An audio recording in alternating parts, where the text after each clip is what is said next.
Hi parents, I'm James Evans and I'm here today with Jimmy Sullivan, Rutherford County Director of Schools. And this is the Director's Report, which we try to do anytime we've had a school board meeting. We've had two big ones this week, a work session and a board meeting.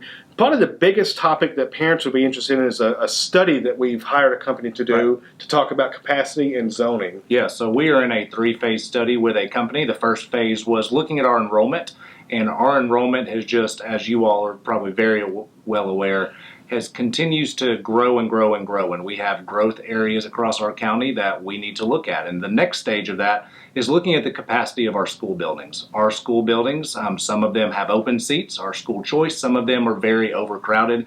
We want to make sure we're utilizing our seats in the appropriate manner across our district.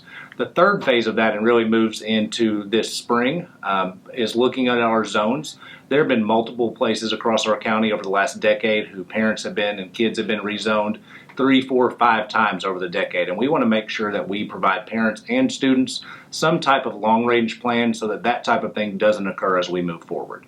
So there's just a quick update on that.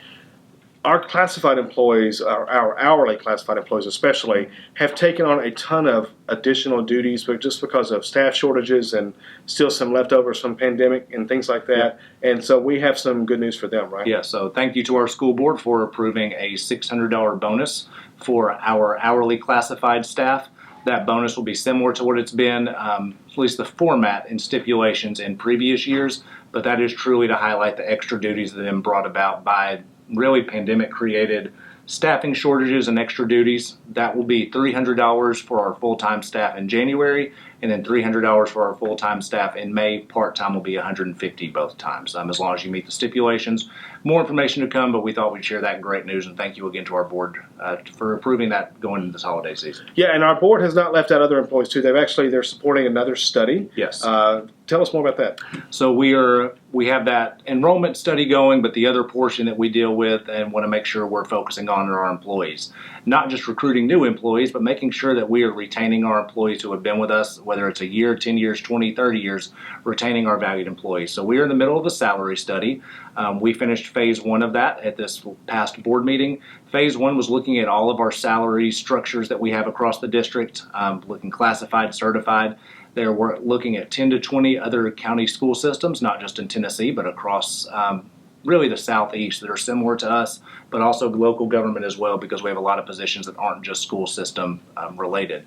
The next step for that, our classified staff will be receiving a job assessment tool from this company, and that is really just trying to get feedback from our staff of what is your job description, what really should your job description be, and what are tasks that you probably are doing that are outside of your job description officially.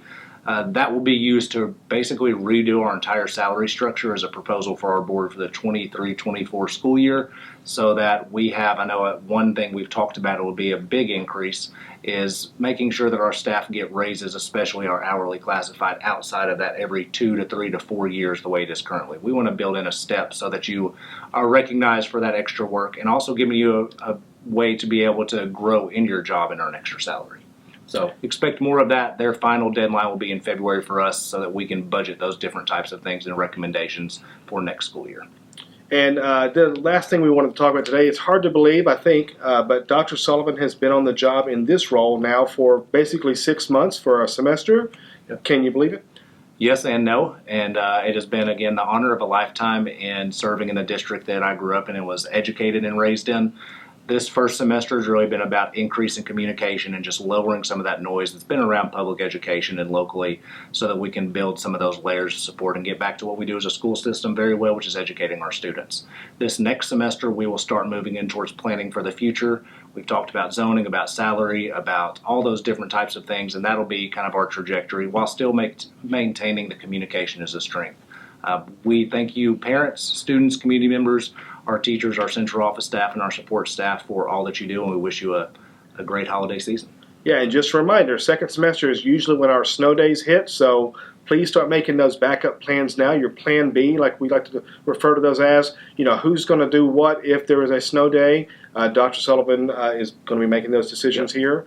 We sometimes have them very early January, so as soon as we come back, we may see some. Can I go ahead and hit on one thing with that real quick? Absolutely. There's always a misnomer when you are talking about snow days that the school has to be in session for students to, and for the school district to get money and get funding. That is absolutely not the truth. So don't ever think that we are making decisions.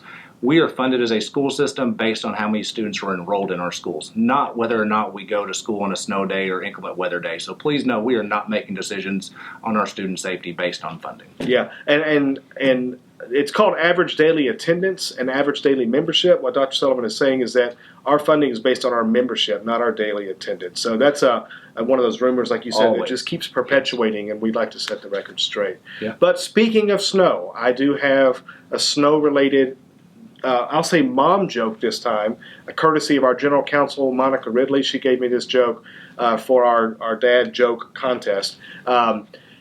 What do snowmen eat for breakfast, Dr. Sullivan? I have no idea. They eat Frosted Flakes. Wow. Can you top that? I can. So as you can tell, we try to have fun in our job while making sure we take our job serious at the same point. But there's one of us, in talking about a dad joke, that looks very professional today, and there's one of us that looks like reindeer. That's all I can point out about the dad joke for the week. Yeah. Bah humbug. Have a great Christmas. We'll see you in the new year.